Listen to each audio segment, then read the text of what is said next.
ভারতীয় আগ্রাসনের প্রতিবাদে রাজপথে সশস্ত্র বাহিনীর সাবেক সদস্যরা। রপ্তানি বন্ধ করলে ক্ষতিগ্রস্ত হবে দিল্লি, মন্তব্য উপদেষ্টার। মোদিজি, বাংলাদেশ সেনাবাহিনী যেটা দেখেছেন ৭২ সালের সেই সেনাবাহিনী এখন আর নাই।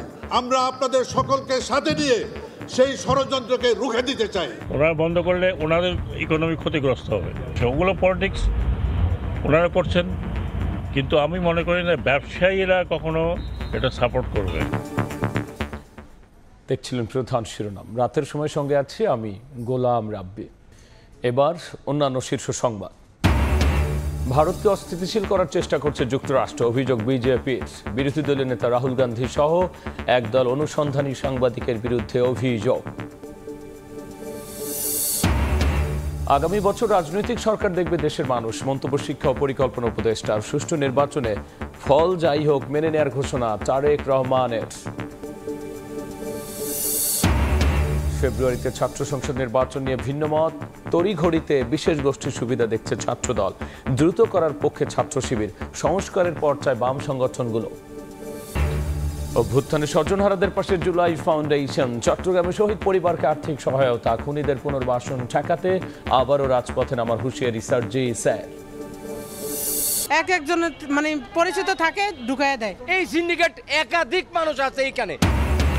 অসাধু ক্রেতার সিন্ডিকেটের খপ্পরে ট্রাক সেল, বেশভূষা পাল্টে একই জন বারবার কেনে পণ্য, বঞ্চিত সাধারণ মানুষ। রাজধানীর বিভিন্ন স্থানে কার্যক্রম গুটিয়ে নিচ্ছে টিসিবি।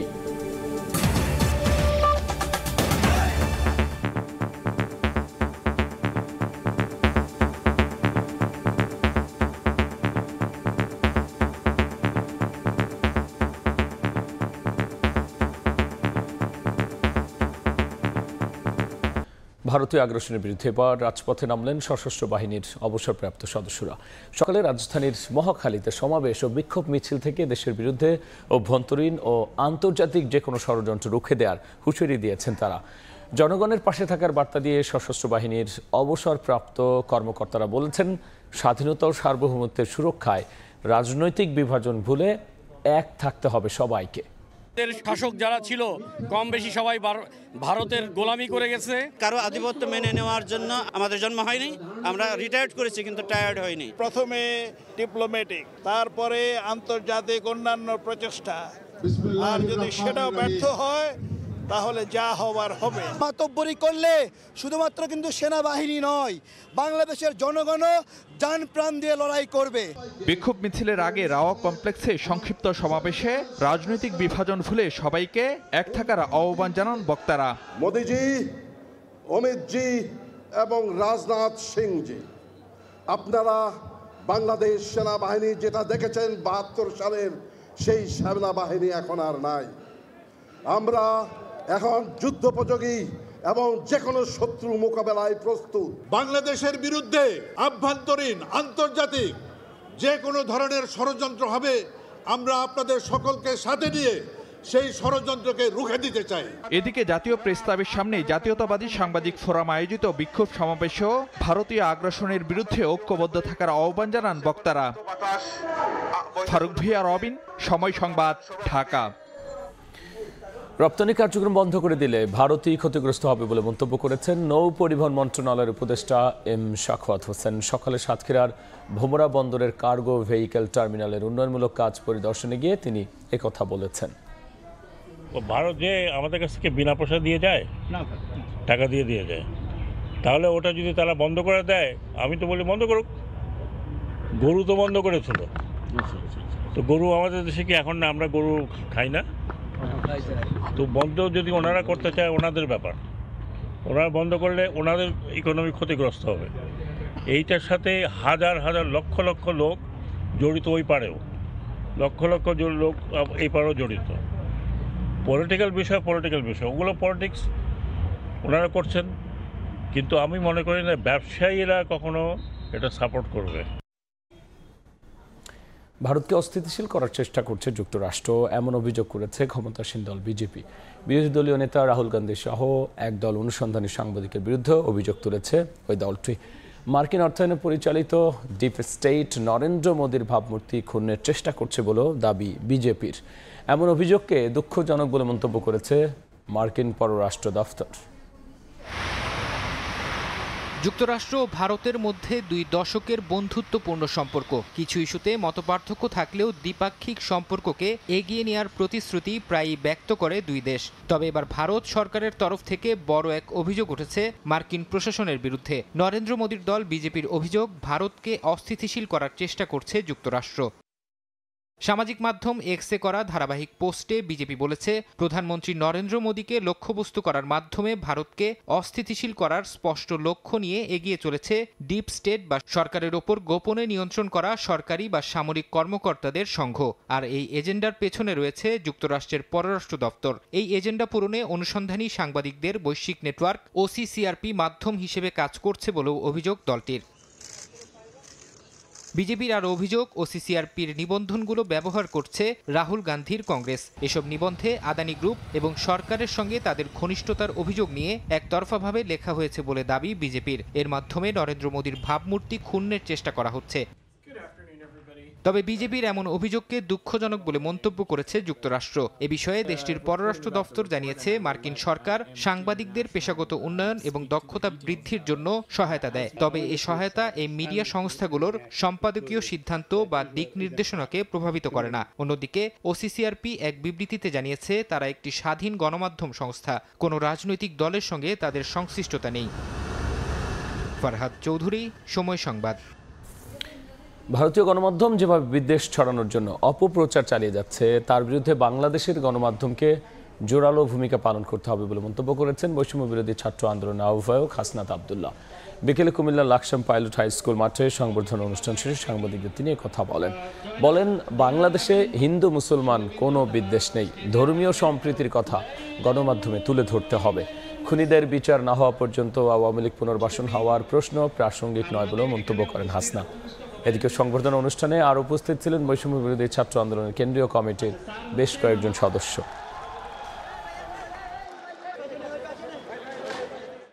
আমাদের বাংলাদেশে যে গণমাধ্যম রয়েছে, এই গণমাধ্যমের উচিত যে বাংলাদেশে যে আসলেই আমাদের যে সাম্প্রদায়িক সম্প্রীতি রয়েছে, কোনো ধরনের ক্ষুদ্র নৃগোষ্ঠী অথবা হিন্দু মুসলিম বৌদ্ধের আমাদের যে একটি সুন্দর সাম্প্রদায়িক সম্প্রীতিটি রয়েছে, এগুলো তুলে ধরা। তারই সাথে সাথে ভারত যে মিডিয়া প্রপাগান্ডা চালাচ্ছে, সেগুলোর বিরুদ্ধে কাউন্টার প্রপাগান্ডা সেল গঠন করে সেগুলোর বিরুদ্ধে আমাদের দেশের মিডিয়ারও সরব উপস্থিতি প্রয়োজন। দেশের মানুষ আগামী বছর রাজনৈতিক সরকার দেখবে বলে মন্তব্য করেছেন অন্তর্বর্তী সরকারের শিক্ষা ও পরিকল্পনা উপদেষ্টা। গুলশানে BIDS এর আয়োজনে স্বল্পোন্নত দেশের তালিকা থেকে বাংলাদেশের বের হওয়ার পক্ষেও অভিমত তুলে ধরেছেন তিনি। হাসিনা সরকারের পতনের পর গেল আগস্ট থেকে দেশে চলমান নানা সংস্কারের মধ্যে সবচেয়ে বড় যে প্রশ্ন জেগেছে সাধারণ মানুষের মনে, এবার সেই প্রশ্ন নিয়ে ব্যক্তিগত অভিমত দিলেন পরিকল্পনা ও শিক্ষা উপদেষ্টা। বললেন, আগামী বছরই রাজনৈতিক সরকার দেখবে দেশের মানুষ। আমাদের এই গভর্নমেন্ট খুব স্বল্পকালীন, এটা তো আমি ব্যক্তিগতভাবে মনে করি আগামী বছরই আমরা একটা রাজনৈতিকভাবে নির্বাচিত সরকার দেখব। আমার ব্যক্তিগত মতামত, জানি না কি হবে।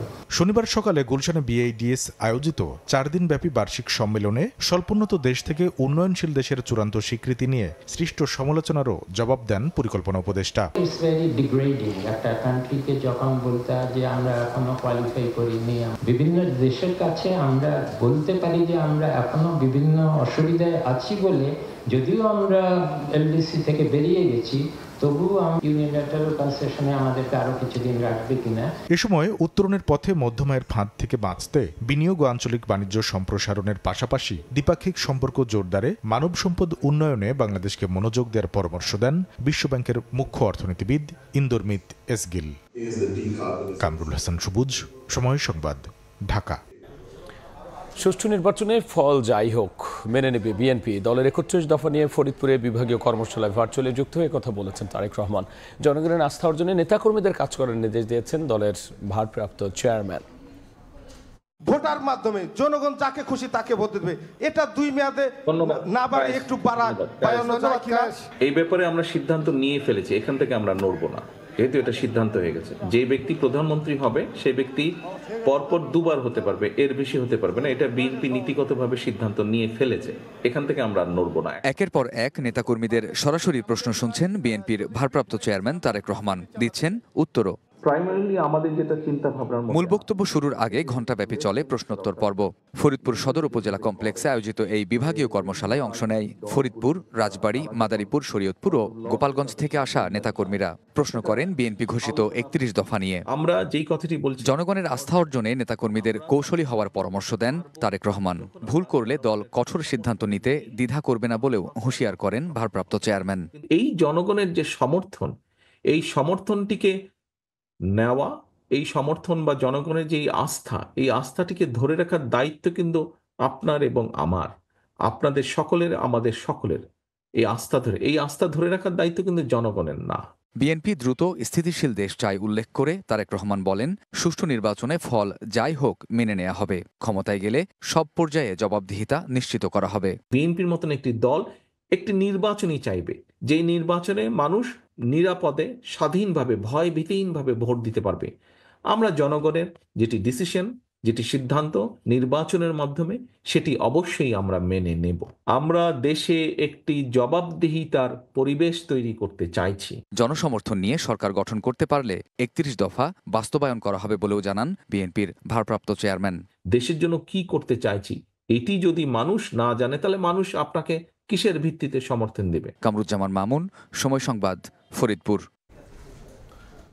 সংস্কারের কথা বলে অন্তর্বর্তী সরকার অনির্দিষ্টকাল ক্ষমতায় থাকলে অস্থিরতা আরও বাড়বে বলে মন্তব্য করেছেন বিএনপির স্থায়ী কমিটির সদস্য ডক্টর খন্দকার মোশাররফ হোসেন। তিনি বলেছেন, রোডম্যাপ দিয়ে জনগণকে নির্বাচনমুখী করা গেলে সব ষড়যন্ত্র ব্যর্থ হবে। ডাক্তার AZM জাহিদ হোসেনের অভিযোগ, হত্যার অপরাধে বিচারের মুখোমুখি হতে হবে জেনেই শেখ হাসিনা ভারতে বসে দেশবিরোধী ষড়যন্ত্র করছেন। শনিবার জাতীয় প্রেস ক্লাবের সামনে ভারতের মিডিয়ার অপপ্রচারের বিরুদ্ধে এক প্রতিবাদ সমাবেশে যোগ দিয়ে বিএনপির স্থায়ী কমিটির সদস্য AZM জাহিদ হোসেন বলেন, হত্যা, নির্যাতন সহ নানা অপরাধের দায়ে বিচার হবে জেনেই শেখ হাসিনা ভারতে বসে দেশবিরোধী ষড়যন্ত্র করছেন।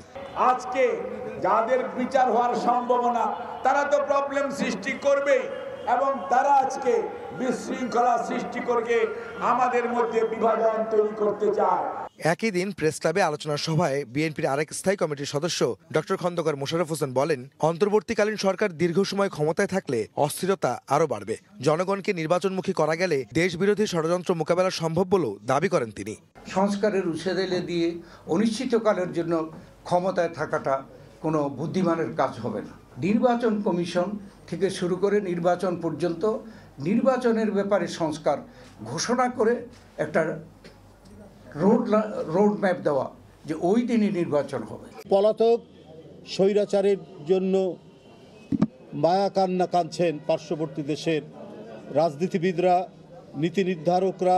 আহমেদ সালেহিন, সময় সংবাদ, ঢাকা। বিশেষ করে দ্রুত ছাত্র সংসদ নির্বাচনে বিশেষ গোষ্ঠীর সুবিধা দেখছে জাতীয়তাবাদী ছাত্রদল, আর বামপন্থী সংগঠনগুলো বলছে নির্বাচন পদ্ধতি সংস্কারের পরেই হতে হবে সংসদ নির্বাচন। অন্যদিকে দ্রুত সময়ের মধ্যেই নির্বাচন চায় ছাত্র শিবির। সম্প্রতি ফেব্রুয়ারির মধ্যেই ছাত্র সংসদ নির্বাচনের দাবি করে বৈষম্য বিরোধী ছাত্র আন্দোলন।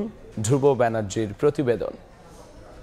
আগামী ফেব্রুয়ারির প্রথম সপ্তাহের মধ্যে ছাত্র সংসদ নির্বাচনের প্রক্রিয়া যেন শুরু হয় এবং ফেব্রুয়ারির মধ্যেই ছাত্র সংসদ নির্বাচন প্রক্রিয়া শুরু করার আহ্বান জানিয়েছে বৈষম্য বিরোধী ছাত্র আন্দোলন। সম্প্রতি 30টি ছাত্র সংগঠনের সঙ্গে বৈঠকে এ নিয়ে আলোচনাও করে অভ্যুত্থানে নেতৃত্ব দেয়া সংগঠনটি। তবে ফেব্রুয়ারিতেই নির্বাচন নিয়ে একমত নয় ছাত্র সংগঠনগুলো। জাতীয়তাবাদী ছাত্রদল মনে করে তড়িঘড়ি নির্বাচন হলে বিশেষ একটি গোষ্ঠী সুবিধা পাবে। দুইটি আলাদা প্ল্যাটফর্ম, ছাত্র জনতার গণ অভ্যুত্থানের পরে যে একটি তড়িঘড়ি করে ছাত্র সংসদ নির্বাচনের ব্যবস্থা করা হচ্ছে, এটি কোনো উদ্দেশ্য প্রণোদিতভাবে করা হচ্ছে বলে আমরা মনে করছি। বাম ছাত্র সংগঠনগুলো বলছে ছাত্র সংসদ নির্বাচনের আগে প্রয়োজন নির্বাচন প্রক্রিয়া সংস্কার। বিশ্ববিদ্যালয়ে কখন ছাত্র সংসদ নির্বাচন হবে সেটার সিদ্ধান্ত বিশ্ববিদ্যালয় প্রশাসনের নিতে হবে। শিক্ষার পরিবেশ ব্যাক করানোর পরেই আসলে ছাত্র সংসদ নির্বাচন হইতে হবে। গণঅভ্যুত্থানের পর সব বিশ্ববিদ্যালয়েই প্রকাশ্যে রাজনীতির সুযোগ পেয়েছে ইসলামী ছাত্র শিবির। তারা বলছে দ্রুত নির্বাচন করতে বিশ্ববিদ্যালয় প্রশাসনের সঙ্গে আলোচনা শুরু করা উচিত। আমরা চাই যে অবশ্যই জাতীয় সংসদ নির্বাচন বা আগামী ইলেকশনের আগেই ছাত্র সংসদ নির্বাচিত হোক। কারণটা রাজনৈতিক প্রভাব হতে পারে, অস্থিতিশীল দেশের পরিস্থিতিতে ঐক্যবদ্ধ ছাত্রদের রাখার মাধ্যমে কোনো ষড়যন্ত্র সফল হতে না দেওয়া। সবশেষ ঢাকা বিশ্ববিদ্যালয় ছাত্র সংসদ ডাকসু নির্বাচন হয় 2019 সালে। আর অন্যান্য বিশ্ববিদ্যালয় ও মহাবিদ্যালয়ে 2 দশকেরও বেশি সময় ধরে বন্ধ আছে ছাত্র সংসদ নির্বাচন। ধ্রুব ব্যানার্জি, সময় সংবাদ, ঢাকা। খুনিরা নতুন করে ফিরে আসার চেষ্টা করছে। তাদের পুনর্বাসনের অপচেষ্টা হলে আবারও রাজপথে নামার হুঁশিয়ারি দিয়েছেন জুলাই স্মৃতি ফাউন্ডেশনের সাধারণ সম্পাদক সার্জিস আলম। সকালে চট্টগ্রামে জুলাই বিপ্লবের শহীদদের আর্থিক সহায়তা প্রদান অনুষ্ঠানে তিনি কথা বলেছেন। ত্যাগ স্বীকার করেছে এই বাংলাদেশের জন্য, তা কখনো পূরণ করা সম্ভব নয় এবং বাংলাদেশের উচিত, এই রাষ্ট্রের উচিত এই শহীদ পরিবারদেরকে তাদের সর্বোচ্চ মর্যাদা প্রদান করার জন্য। যারা এই সব নারকীয় হত্যাকাণ্ডের সাথে জড়িত ছিল তাদেরকে এখন পর্যন্ত সরকার দৃষ্টান্তমূলক শাস্তির ব্যবস্থা করতে পারে নাই। সেই সব হায়নাদেরকে চিহ্নিত করতে হবে। আপনাদের যদি মনে হয় যে এই শোক বা কষ্ট আপনারা নিজেরা সামলে উঠতে পারছেন না, তাহলে আমার অনুরোধ থাকবে আপনারা ফাউন্ডেশনে যোগাযোগ করবেন। যে কেউ যে কোনো ফরম্যাটে যদি বিন্দু মাত্র ওই খুনি হাসিনার আবার এখানে দোষর হিসেবে কাজ করে, যদি এজেন্ট হিসেবে কাজ করে, হোক দেশের হোক বাইরের, আমরা এই বাংলাদেশে আবারও একসাথে নেমে তাদেরকে সবাই প্রতিহত করব। জুলাই শহীদ স্মৃতি ফাউন্ডেশনের উদ্যোগে এবার চট্টগ্রাম বিভাগের 105 শহীদ পরিবারের প্রত্যেককেই দেয়া হয় 5 লাখ টাকার চেক। শফিকুল আলম, সময় সংবাদ, চট্টগ্রাম। এবার বাণিজ্যের খবর।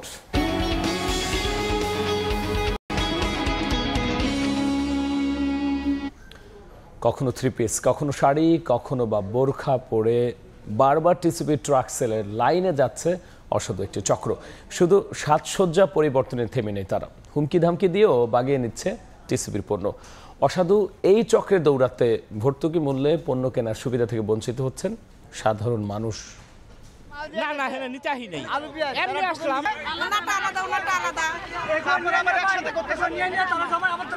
এমনি থেকে আগে লোক থাকে, এক একজনের মানে পরিচিত থাকে, ঢুকাইয়া দেয়। পিছের মানুষ পায় না অনেকে। এই সিন্ডিকেট একাধিক মানুষ আছে এইখানে। যোগ সাজসের অভিযোগের বিপরীতে নিজেদের অসহায়ত্বের কথা তুলে ধরছেন ডিলাররা। বলছেন স্থানীয় লোকজনের কারসাজিতে ঠিকঠাক কার্যক্রম চালাতে হিমশিম খাচ্ছেন তারা। অনেক সময় হুমকি ধামকির মুখে বাধ্য হচ্ছেন একই ব্যক্তির কাছে বারবার পণ্য বেচতে। আমরা একই ব্যক্তিরে প্রতিদিন একবারই দেই, তারা বিভিন্ন পন্থা অবলম্বন করে, বোরকায় মাকুশ পরে আসে। স্থানীয় ভাবে অনেকে প্রভাবশালী দেখায়, নেতা দেখায়, আমার একটা প্যাকেজ দেন, না দিলে গাড়ি রাখতে পারবেন না। যখন থেকে আমরা পারি না আমাকে উপরে মারদের শুরু করে দেয়, তখন দেওয়া লাগে। এদের উদ্দেশ্য হলো 3-4 প্যাকেট নিয়ে এগুলো হয় খায়, না হলে কারকে বিক্রি করে। এমন পরিস্থিতিতে স্থানীয় প্রশাসনের সহায়তা না পেয়ে নিরুপায় টিসিবি জানাচ্ছে ইতিমধ্যেই বন্ধ করে দেওয়া হয়েছে বেশ কয়েকটি এলাকার পণ্য বিক্রি কার্যক্রম। ক্ষেত্র বিশেষ আমাদেরকে অনেকগুলো স্পট এরকম বন্ধ করে দিতেছে, যে স্পটগুলোতে এখন আমরা আর পণ্য পাঠাচ্ছি না, কারণ ওখানে নিয়ন্ত্রণ করা যায় না, গাড়িতে পর্যন্ত চলে আসে। অর্থনীতিবিদরা বলছেন নিত্য পণ্যের উচ্চমূল্যের বাজারে টিসিবির ট্রাকসেল বিক্রির কার্যক্রম পর্যাপ্ত নয়, যে কারণে ঠেকানো যাচ্ছে না অনিয়ম। আইন শৃঙ্খলা বাহিনী আছেন, তাদেরকে সম্পৃক্ত আরো বেশি করা যায়, তাহলে আমার মনে হয় যে এই সমস্যাটা সমাধান করা যাবে। রাজধানীতে সপ্তাহে 5 দিন 50টি স্থানে ট্রাকসেলের মাধ্যমে বিক্রি কার্যক্রম চালায় টিসিবি। প্রতিটি ট্রাক থেকে কার্ড ছাড়াও 350 জন ক্রেতা কিনতে পারেন টিসিবি পণ্য। MS আরিফিন, সময় সংবাদ, ঢাকা। 2019 সালে অগ্নিকাণ্ডে ক্ষতিগ্রস্ত হওয়ার 5 বছর পর আজ আনুষ্ঠানিকভাবে চালু হচ্ছে ফ্রান্সের প্যারিসের ঐতিহাসিক নটর ডেম ক্যাথেড্রাল। এই অনুষ্ঠানে উপস্থিত থাকবেন নবনির্বাচিত মার্কিন প্রেসিডেন্ট ডোনাল্ড ট্রাম্প সহ কয়েকজন বিশ্ব নেতা। এই মুহূর্তে প্যারিসে আছেন সহকর্মী মোহাম্মদ লুৎফুর রহমান বাবু। আমরা সরাসরি যাচ্ছি তার কাছে। প্রায় 850 বছর পুরনো নটর ডেম ক্যাথেড্রাল কিছুক্ষণের মধ্যেই আবারও রিওপেন হতে যাচ্ছে। 2019 সালের 15 এপ্রিল আগুনে ভস্মীভূত হয়েছিল এই ঐতিহাসিক স্থাপনাটি, এবং সে সময় আসলে অনেকটাই পড়ে গিয়েছিল তার চূড়া, তার গম্বুজ। তবে সৌভাগ্যবশত তার যে মূল কাঠামো সেটি আসলে রক্ষা পায়, এবং সেই সময় প্রেসিডেন্ট ইমানুয়েল ম্যাক্রো ঘোষণা দিয়েছিলেন যে খুব কম সময়ের মধ্যেই তিনি এটি আবারও সংস্কার করবেন। তবে সে সময় অনেকেই আসলে ধারণা করতে পারেনি যে এত কম সময়, অর্থাৎ প্রায় 5.5 বছরের মধ্যে এটি সংস্কার শেষ হওয়া সম্ভব হবে এবং আবারও তারা তাদের সেই নটরডেম ক্যাথেড্রাল তারা দেখতে পারবেন। আপনাদেরকে জানিয়ে রাখি যে এটি রিওপেনের জন্য বিশ্ব নেতারা ইতিমধ্যে প্যারিসে এসে পৌঁছেছেন। নবনির্বাচিত যুক্তরাষ্ট্রের প্রেসিডেন্ট ডোনাল্ড ট্রাম্প থেকে শুরু করে ইউক্রেনের প্রেসিডেন্ট ভলোদিমির জেলেনস্কি তারা সস্ত্রীকে এখানে এসেছেন। তার পাশাপাশি যুক্তরাজ্যের প্রিন্স উইলিয়াম সহ আরো অনেকেই আসলে এখানে আসলে উপস্থিত হয়েছেন। তো আবহাওয়া আসলে প্রতিকূলে থাকার কারণে বেশ অনুষ্ঠানের পরিবর্তন আনা হয়েছে। প্রথম দিকে আমরা শুনেছিলাম যে প্রেসিডেন্ট ইমানুয়েল ম্যাক্রো বাইরে একটি তাঁবুতে বক্তব্য প্রদান করবেন, তার পরবর্তী শুনেছি এবং এখন কিন্তু কিছু কিছু বৃষ্টি শুরু হয়ে গেছে, প্রচন্ড বাতাস এখানে বইছে, যার দরুন যে অনুষ্ঠানগুলো সেগুলো আসলে ভিতরেই হবে এবং স্থানীয় সময় সন্ধ্যা 7টা থেকে শুরু করে 9টা পর্যন্ত নানা আনুষ্ঠানিকতা রয়েছে। পোপের একটি বার্তা সেখানে পাঠ করা হবে। তার পাশাপাশি এই সংস্কার কাজে যারা অংশগ্রহণ করেছিলেন তাদেরকে সম্মান জানানো হবে এবং আরো নানা আনুষ্ঠানিকতা আসলে রয়েছে। তার পাশাপাশি যদি আমি আপনাকে নিরাপত্তার ব্যবস্থার কথা বলি, নিশ্চিত নিরাপত্তা ব্যবস্থার কিন্তু আয়োজন করা হয়েছে। বিপুল সংখ্যক আইন শৃঙ্খলা রক্ষাকারী বাহিনীর সদস্য পুরো এই আশপাশের এলাকা ঘিরে রেখেছেন এবং কি সেই নদীতেও আমরা নৌকা অর্থাৎ বোটের মাধ্যমে আমরা দেখতে পাচ্ছি যে সেখানেও আসলে টহল দেওয়া হচ্ছে। তো নটরডেম ক্যাথেড্রালের সামনে থেকে আজকে যে আবার পুনরায় সংস্কার শেষে খুলে দেওয়া হচ্ছে তা নিয়ে এই ছিল এখন পর্যন্ত আমার কাছে সর্বশেষ। ঐতিহাসিক নটরডেম ক্যাথেড্রাল খুলে দেওয়ার বিষয়ের সবশেষ নিয়ে আমরা সরাসরি ছিলাম ফ্রান্সের প্যারিসে। যুক্ত হয়েছিলেন সহকর্মী লুৎফুর রহমান বাবু। যুব এশিয়া কাপের খবর, বিজয়ের মাসে হাতছানি দিয়ে ডাকছে ইতিহাস। ভারতকে হারালেই টানা দ্বিতীয়বারের মতো মহাদেশীয় শ্রেষ্ঠত্বের মুকুট নিজেদের কাছে রেখে দেবে বাংলার যুবরা। দুবাই আন্তর্জাতিক ক্রিকেট স্টেডিয়ামে ম্যাচটি শুরু বাংলাদেশ সময় সকাল 11টায়। বাংলাদেশের গায়ে ডিফেন্ডিং চ্যাম্পিয়নের তকমা থাকলেও ভারতের ফাইনাল হারের নজির নেই। টুর্নামেন্টের 8 বারের চ্যাম্পিয়ন হলেও লাল সবুজ আছে দারুণ ছন্দে। জাতীয় দলের মতো এই দলেও মুখ্য ভূমিকায় ফাস্ট বোলাররা। আসরের শীর্ষ উইকেট শিকারীর দৌড়ে বাংলাদেশের 2 যুবা। ফাইনালের মঞ্চেও বড় দায়িত্ব পালন করতে হবে ইমন ফাহাদদের। ভারতীয় ব্যাটিং অর্ডারের টপ 5-এ একমাত্র বাঁহাতি বৈভব সূর্যবংশী। সবচেয়ে কম বয়সে আইপিএলে দল পেয়ে এরই মধ্যে আলোচনায় এসেছেন। ফাইনালে এই বিস্ময় বালককে সামলাতে হবে টিম রেড অ্যান্ড গ্রিনের। ভারতের ব্যাটিং ইউনিটের মতো বাংলাদেশকে দুশ্চিন্তায় রাখবে নিজেদের ব্যাটিং ইউনিটও। আসরের শীর্ষ 10 রান সংগ্রাহকের তালিকায় লাল সবুজের প্রতিনিধি কেবল মাত্র 2 জন, ওপেনার কালাম সিদ্দিকী আর অধিনায়ক আজিজুল তামিম। তাদের বাইরে অন্তত 100 রান করেছেন কেবল আবরার, বাকিদের নেই 50 রানও। অবশ্যই চ্যালেঞ্জ আছে, চ্যালেঞ্জ থাকবে, আমরা চ্যালেঞ্জ মোকাবেলা সে সামর্থ্য রাখি। আমরা তাদেরকে প্রস্তুতি ম্যাচে হারাইছি এবং এটা আমাদের একটা অনুপ্রেরণা দেয়।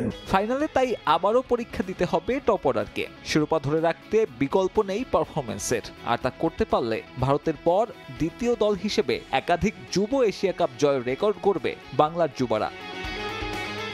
সাব্বির মিথুন, সময় সংবাদ। এরপর যে শীর্ষ সংবাদ জানিয়ে দিচ্ছি আরও একবার।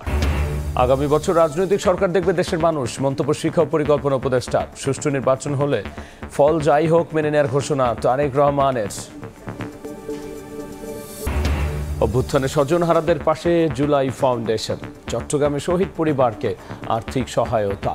খুনিদের পুনর্বাসন ঠেকাতে আবারও রাজপথে নামার হুঁশিয়ারি সার্জিএসের। এই ছিল রাতের সময়, সঙ্গেই থাকুন সময়।